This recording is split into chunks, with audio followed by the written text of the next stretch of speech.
अध्यात्म के रूहानी मार्ग के दो पहलू हैं, दो तरीके हैं।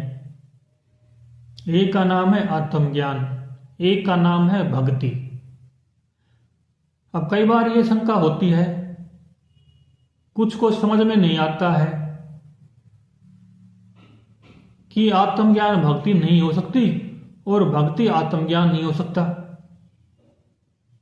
ये दोनों अलग अलग हैं या एक ही हैं या कौन श्रेष्ठ है। इस तरह के विचार अक्सर नए साधकों के मन में आते रहते हैं।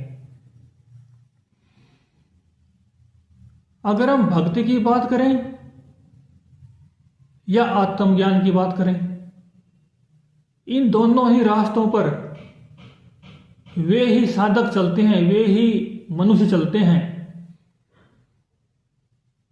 जिनको या तो इस संसार में दुख दिखाई देता है या जिनको इस संसार में नश्वरता ऐसार दिखाई देता है।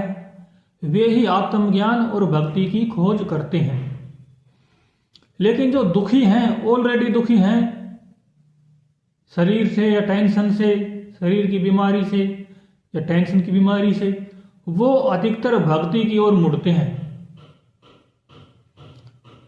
और जो सहज अवस्था में जी रहे हैं लेकिन उनको संसार नश्वर दिखाई दे रहा है, असार दिखाई दे रहा है, कहीं और नई संभावना तलाश रहे हैं, वो आत्मज्ञान की ओर और ज्ञान की ओर मुड़ते हैं।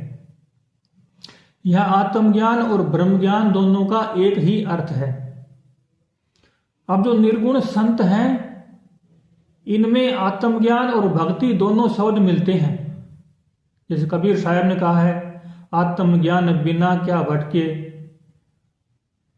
क्या मथुरा क्या काशी रे।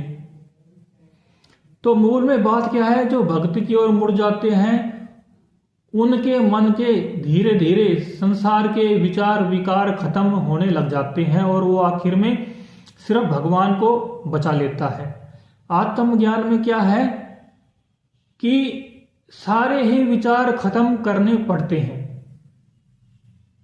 सारे ही मन के विकार खत्म करने पड़ते हैं। लेकिन भक्ति में क्या होता है कि भगवान का विचार पहले बचाया जाता है, फिर बाद में आखिर में जाके भगवान और भक्त एक दूसरे में लीन हो जाते हैं। लेकिन आत्मज्ञान में क्या होता है कि विचारों को लीन कर दिया जाता है, फिर अहंकार भी लीन हो जाता है, मैं भी खत्म हो जाता है।